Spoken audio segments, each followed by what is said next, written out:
कहानी की शुरुआत हमें एक स्ट्रेंज एलियन शिप से दिखाई जाती है एंड उस एलियन स्पेसशिप के अंदर हम देखते हैं कि कैंग द कॉन्करर है।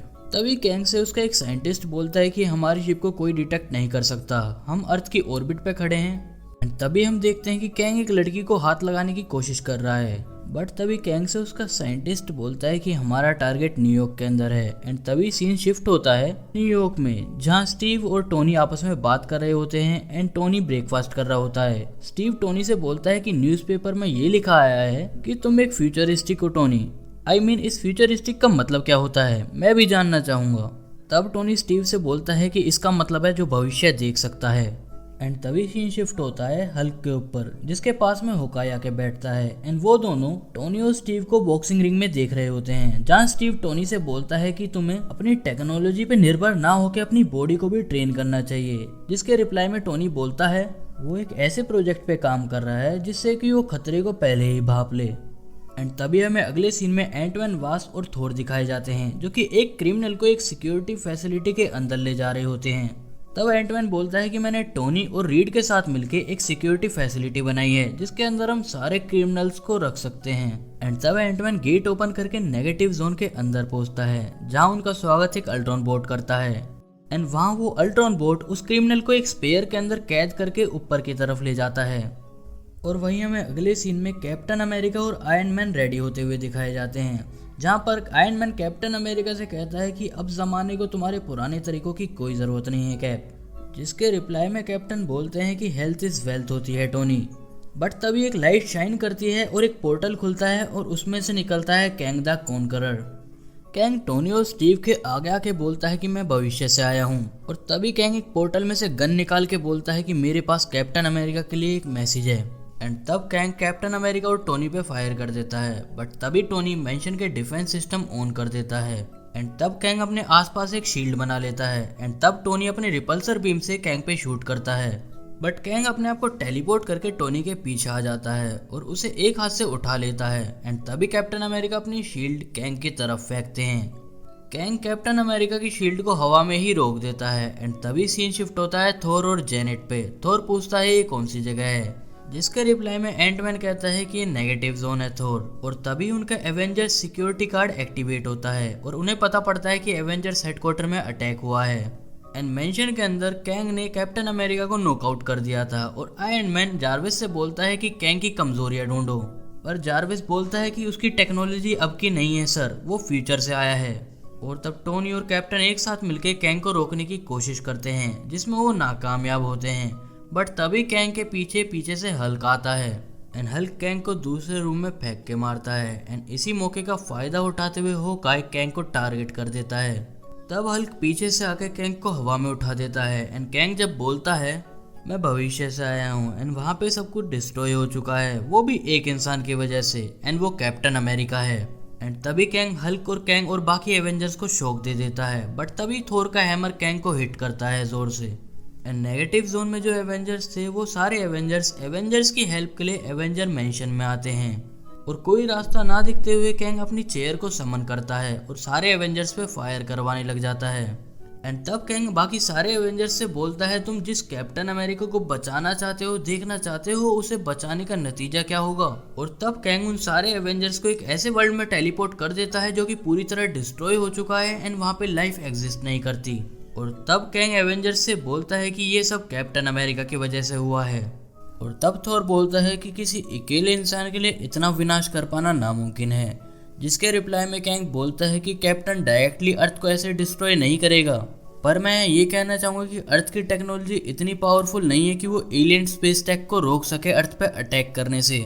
एंड इस बात को सुन के आयरन मैन बोलता है कि कैंग की बातों में पॉइंट तो है, बट उसी के साथ वो एवेंजर्स को भी ऑर्डर देता है कैंग पे अटैक करने के लिए। और तभी एंटमैन अपने इंसेक्ट से कैंग को परेशान कर देता है और हल्क अपना पैर जोर से धरती पे पटकता है, जिसकी वजह से कैंग हवा में उड़ जाता है और सारे एवेंजर्स कैंग को घेर लेते हैं। और इसी मौके का फायदा उठा के टोनी कैंग की चेयर पे बैठ जाता है। एंड उसी टाइम टोनी को ये रियलाइज होता है कि कैंग की टेक्नोलॉजी टोनी की टेक्नोलॉजी से थोड़ी बहुत मिलती जुलती है। एंड उसी टाइम टोनी कैंग की टेक्नोलॉजी में लूप होल ढूंढ के सारे एवेंजर्स को कैंग के साथ प्रेजेंट टाइम में टेलीपोर्ट कर देता है। बट कैंग जब ये देखता है कि वो हारने लगा है और एवेंजर्स जीतने लगे हैं तो अपनी चेयर के साथ खुद को टेलीपोर्ट कर लेता है अपनी शिप में। एंड तब कैंग वापस जाके अपने असिस्टेंट को ऑर्डर देता है कि अब अर्थ के एवेंजर्स को पता चलेगा कि मुझे कैंग द कॉन्करर क्यों बुलाते हैं।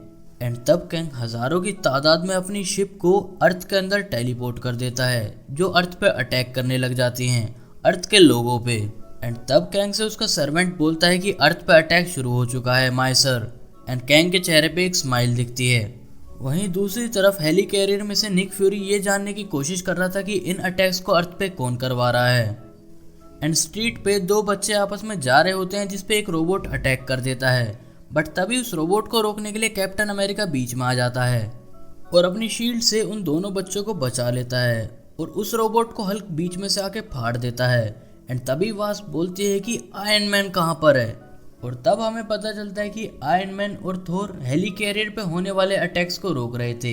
एंड तब आयरन मैन निक फ्यूरी से बोलता है कि फ्यूरी तुम्हें ये जगह खाली कर देनी चाहिए फौरन। एंड तब टोनी को उन एलियन स्पेसशिप्स को स्कैन करके पता चलता है कि ये टेक्नोलॉजी तो कैंग की है, मतलब ये सब कैंग करवा रहा है। और तभी थोर और टोनी को कैंग का होलोग्राम दिखता है जो कि उनसे बोल रहा था कि अभी तो मेरा कॉन्क्वेस्ट शुरू हुआ है। एंड आगे कैंग बोलता है कि कैप्टन अमेरिका को मेरे हवाले करो, या तो घुटने टेको या मरो। और उसी के साथ वो होलोग्राम गायब हो जाता है। एंड अगले सीन में हम न्यूयॉर्क की स्ट्रीट पे देखते हैं कि जो रोबोट्स एवेंजर्स ने डिस्ट्रॉय करे थे वो ऑटोमेटिकली ठीक होने लग गए हैं। एंड तब कैप्टन बोलता है कि ये ऑटोमेटिकली ठीक भी हो सकते हैं। बट तभी वास्प एक एवेंजर के जेट में आके उन रोबोट्स पे फायर करके उन्हें डिस्ट्रॉय कर देती है। और तभी आयरन मैन दूसरे एवेंजर्स से आके वहां पे मिलता है और उन्हें बताता है कि ये सब कैंग कर रहा है। और आगे टोनी बोलता है कि हमें न्यूयॉर्क को बचाना होगा। बट तभी टोनी को बीच में टोकते हुए निक फ्यूरी बोलता है कि ये अटैक सिर्फ न्यूयॉर्क पे नहीं हो रहे हैं, ये पूरे वर्ल्ड पे हो रहे हैं। और तब iron man, captain America, black panther और एंटमैन के साथ मिलकर एवेंजर्स मैंशन में निक फ्यूरी से बात कर रहा होता है। और तभी ब्लैक पैंथर को पता चलता है कि ये अटैक वकांडा में भी होने वाले हैं। तब कैप्टन बोलता है कि तुम उसके किंग हो। एंड ब्लैक पैंथर तभी वहां से चला जाता है। और तब कैप्टन अमेरिका निक फ्यूरी से बोलता है कि खाली टोनी ही है जो कि ढूंढ सकता है कि आखिर कैंग किस शिप में छुपा हुआ है और वो कहाँ पर है। तो हम सभी एवेंजर्स को मिलकर टोनी को टाइम देना होगा ताकि वो कैंग को ढूंढ पाए। और वहीं दूसरी तरफ हल्क होकाई के साथ मिलकर टीम अप करके उन रोबोट्स को तोड़ रहा था। और तभी एक रोबोट हल्क के पीछे से उस पर अटैक करने की कोशिश करता है। बट होकाई उसे अपने एरो से ब्लास्ट कर देता है। और तभी वो सारे टूटे हुए रोबोट्स एक साथ मिलकर काफी बड़े बन जाते हैं और वो हल्क पे अटैक कर देते हैं, जिससे गुस्सा होकर हल्क एक कार को उनकी तरफ उठा के फेंकने वाला होता है। बट वो रोबोट्स लेजर से उस कार को भी ब्लास्ट कर देते हैं। एंड तभी एंटमैन अपने साइज को बड़ा करके उन रोबोट्स की तरफ भाग रहा होता है। बट उससे पहले तभी थोर का हैमर उन रोबोट्स को डिस्ट्रॉय कर देता है। एंड तब एंटमैन टोनी से कांटेक्ट करके पूछता है कि क्या प्रोग्रेस है, जिसके रिप्लाई में टोनी कहता है कि मैं फ्रस्ट्रेट हो चुका हूँ और मुझे कैंग का कोई अता पता नहीं चल रहा। और वहीं दूसरी तरफ कैप्टन अमेरिका भी उदास होते हैं। वो बोलते हैं कि हम एक जंग में हैं और हमें एक आर्मी चाहिए। तभी वास्प बोलती है कि मुझे पता है कि आर्मी कहाँ मिलेगी। और वास्प तभी एंटमैन और कैप्टन अमेरिका के साथ उन्हें नेगेटिव जोन के अंदर ले जाती है। वहाँ पे जाके कैप्टन अमेरिका काफ़ी सारे अल्ट्रॉन बोट्स को देखता है। और तब कैप्टन अमेरिका बोलता है कि ये रोबोट्स ही आखिरी उम्मीद है इंसानियत के लिए। एंड इस बात को आगे कंटिन्यू करते हुए एंटमैन कैप्टन अमेरिका को समझाता है कि जब तक ये ब्लू हैं ये सेफ हैं, बट जब ये रेड हो जाएंगे तो तब समझ जाना कि इनका अटैक मोड ऑन हो चुका है। और तभी हमें अगले सीन में दिखाया जाता है कि थोर और हल्क मिलकर बाकी रोबोट्स को तोड़ने की कोशिश कर रहे थे, जिनकी हेल्प करने अल्ट्रॉन बोट्स आ चुके हैं। और एक एवेंजर जेट के अंदर वास्प और एंटमैन मिलकर कैंग की एक शिप के अंदर जाने की कोशिश करते हैं। और उस शिप के अंदर पहुंच के एंटमैन और वास्प उस शिप का कंट्रोल ले लेते हैं। और तभी एंटमैन उस शिप के कंट्रोल पैनल को तोड़ देता है, जिससे कि वो शिप टाइमलाइन से गायब हो जाती है एंड अपने रियल टाइमलाइन में पहुंच जाती है। एंड ये बात कैंग का सेक्रेटरी कैंग को बता रहा होता है कि हमारी एक शिप हमसे डिस्कनेक्ट हो चुकी है। एंड तभी एंटमैन और वास्प ये खबर बाकी एवेंजर्स को भी बता देते हैं और बाकी सारे एवेंजर्स मिलकर यही काम करना स्टार्ट कर देते हैं, जिससे कि कैंग की सारी शिप धीरे धीरे करके अर्थ से गायब होने लग जाती हैं। बट तभी हमें अगले सीन में आयरन मैन दिखाया जाता है, जो कि काफ़ी ज़्यादा फ्रस्ट्रेट हो चुका था कैंग को ढूंढते ढूंढते। वो खुद को बहुत यूजलेस समझ रहा था क्योंकि उसे अर्थ पे कैंग नहीं मिला। बट तभी उसके दिमाग की बत्ती जलती है एंड वो जारविस से बोलता है कि जारविस, मुझे पिछले 2 दिनों में कोई स्ट्रेंज थिंग स्पेस में हुई हो उसके कोऑर्डिनेट्स भेजो। एंड तब आयरन मैन अपना सूट पहन के स्पेस में चले जाता है एंड वहां पे जाके उसे पता चलता है कि कैंग की शिप तो यहीं पर है, अर्थ के ऊपर। बट तभी कैंग अपनी आर्मी से बोलता है कि एवेंजर्स हेडक्वार्टर्स पे शूट करो, और वहीं दूसरी तरफ एवेंजर्स भी रेडी हो रहे होते हैं ताकि वो स्पेस में जाके कैंग की बजा सकें। कैंग का असिस्टेंट कैंग से बोलता है कि टारगेट रेडी है सर। कैंग कहता है शूट, एंड तभी कैंग अपनी शिप से एवेंजर्स हेडक्वार्टर पे शूट करवा देता है। एवेंजर्स देखते हैं कि एक बड़ी सी बीम एवेंजर्स हेडक्वार्टर पे शूट करने वाली है, बट तभी थोर उस क्वीन जेट से निकल के उस लेजर बीम को रोकने जाता है। तब आयरन मैन बोलता है कि मैंने थोर को इतना फास्ट पहले कभी नहीं देखा। और तब हम देखते हैं कि थोर काफी सारी लाइटनिंग समन करता है और उसे कैंग की शिप की तरफ भेज देता है, जिससे कि कैंग की शिप के कंट्रोल्स खराब हो जाते हैं। और आयरन मैन अल्ट्रॉन बोट्स को ऑर्डर देता है कि वो थोर को पकड़ें। और वहीं दूसरी तरफ कैंग का असिस्टेंट कैंग को बता रहा होता है कि हमारी लेजर खराब हो चुकी है डायरेक्ट अटैक की वजह से। एंड कैंग जब एवेंजर्स के जेट को स्पेस में देखता है तो सभी शिप्स को ऑर्डर देता है कि वो एवेंजर्स पे अटैक करें। एंड तभी होकाई टारगेट सिस्टम को अपने हाथ में लेके उन शिप्स पे अटैक करने लग जाता है। और वहीं फाइट के बीच में वास उस स्पेस के सुंदर नज़ारे को देख के अट्रैक्ट हो जाती है। तब आयरन मैन बोलता है कि पिकनिक के लिए यहाँ बाद में आएंगे, पहले लड़ाई पे ध्यान दो। और वहीं दूसरी तरफ कैप्टन अमेरिका होकाई से बोलता है कि लैंड होने के लिए जगह ढूंढो। एंड तब हल्क जंप करके कैंग के एयर गेट को तोड़ देता है, जिससे कि सभी एवेंजर्स कैंग की शिप के अंदर आ जाते हैं आयरन मैन और वास्प को छोड़ के, जिन्हें कैंग ट्रैप कर लेता है। और बाकी के सभी एवेंजर्स उन दोनों को छोड़ के आगे बढ़ते हैं। बट उन सभी एवेंजर्स पे कैंग की लीड टीम अटैक कर देती है, जिनमें से कुछ तो टेलीपोर्ट हो सकते थे और कुछ तेज भाग सकते थे और कुछ लोगों को जमा सकते थे।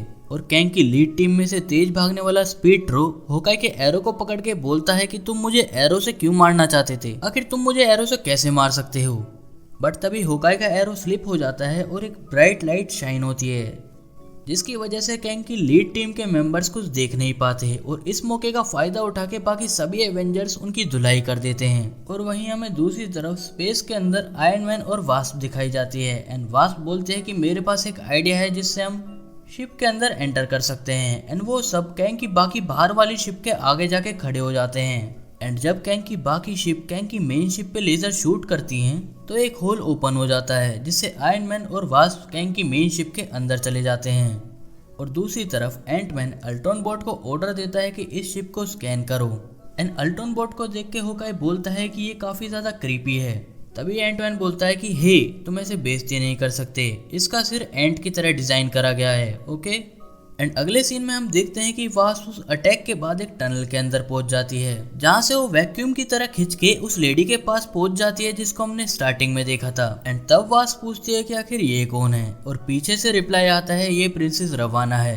एंड तब वास्प मुड़ के देखती है, कैंग के 3 सर्वेंट वास्प पे गन टारगेट करके खड़े थे। और तभी हम अगले सीन में देखते हैं कि एंट मैन ने इस शिप का एनर्जी सोर्स ढूंढ लिया है, जिसे हल्क स्मैश करने की कोशिश करता है। बट तभी हल्क को एक जोरदार झटका लगता है और उस शिप के सारे डिफेंस सिस्टम एक्टिवेट हो जाते हैं और सारे रोबोट्स एवेंजर्स पे अटैक करने के लिए आ जाते हैं। और कैप्टन देखता है कि एंट मैन भी शॉक की वजह से बेहोश हो चुका है। बट तभी सारे रोबोट्स एक साथ रुक जाते हैं। एंड तभी वहां पे कैंग द कॉन्करर आता है और एवेंजर्स से बोलता है इम्प्रेसिव। और वहाँ कैंग को देख के होकाई बोलता है कि अगर कैप्टन अमेरिका तुम्हारी टाइमलाइन डिस्ट्रॉय करेंगे तो मुझे बहुत खुशी होगी अब। बट तभी कैंग होकाई के एरो को हवा में रोक देता है और हल्क को दूर फेंक देता है और कैप्टन अमेरिका को एक स्पेयर के अंदर कैद कर देता है। और तब कैंग बोलता है कि मैं तुम जैसे ह्यूमंस से तो नहीं हारने वाला। बट तभी कैप्टन अमेरिका कहते हैं कि तुम होगे कॉन्करर, बट पहले बिल्कुल नहीं, क्योंकि वो तो टोनी है। तभी आयरन मैन अपनी लेजर बीम से कैंग पे शूट करता है। एंड आयरन मैन की लेजर से हिट होने के बाद कैंग काफी ज्यादा शॉक हो जाता है कि आखिर तुम्हारी टेक्नोलॉजी मुझे हिट कैसे कर पाई। तब टोनी बोलता है कि हर किसी के अंदर लूप होल होते हैं और तुम्हारे अंदर भी 1-2 छेद जरूर होंगे कैंग। एंड तब आयरन मैन उस अल्ट्रॉन बोट को ऑर्डर देता है कि कैंग की शिप को स्कैन करो ताकि इसे उसी के टाइमलाइन में भेजा जा सके। बट तभी कैंग उस अल्ट्रॉन बोट पे अटैक करने की कोशिश करता है, जिसे कैप्टन अमेरिका बचा लेते हैं। And iron man captain America दोनों साथ मिलकर कैंग द कॉन्करर से लड़ते हैं। एंड जैसे जैसे अल्ट्रॉन बोट की प्रोग्रेसिंग बढ़ रही थी वैसे वैसे धीरे धीरे कैंग के जितने भी स्पेसशिप थे अर्थ से गायब होते जा रहे थे। बट तभी वहां पे वास्प आती है और टोनी से बोलती है कि इस शिप को गायब मत करना टोनी प्लीज। इसके रिप्लाई में टोनी कहता है कि वास तुम ये क्यों कह रही हो। एंड तभी कैंग बीच में आने की कोशिश करता है बट कैप्टन अमेरिका उसे एक जोरदार पंच मारते हैं। तब वास टोनी को बोलती है कि अगर तुमने इसे गायब करा तो इसके साथ जो प्रिंसेस रवाना है इस शिप के अंदर वो भी गायब हो जाएगी एंड वो कैंग का प्यार है। एंड तब वास टोनी से बोलते हैं कि जब हम कैप्टन के लिए इतनी बड़ी लड़ाई लड़ सकते हैं तो रवाना भी तो एक लाइफ है ना टोनी, और हम जान का सौदा नहीं करते। और इसके बाद वास्प और जेन होकाई से मिलने हॉस्पिटल के अंदर जाते हैं। एंड अगले सीन में हमें दिखाया जाता है कि कैप्टन अमेरिका और आयरन मैन एक साथ नेगेटिव जोन के अंदर चल रहे हैं। एंड तब वो दोनों कैंग की प्रिजन के पास जाके कैंग से बोलते हैं कि यहाँ से भागने की कहीं सोचना मत। जिसके रिप्लाई में कैंग कहता है कि तुम्हें पता नहीं है तुमने क्या करा है, अब वो आने वाले हैं मेरे बाकी वेरिएंट्स। तो अगर अच्छी लगी वो वीडियो तो लाइक करना, बाकी चैनल को सब्सक्राइब करना। एंड अच्छा रिस्पॉन्स आया तो मैं इसका सेकंड पार्ट भी बनाऊंगा।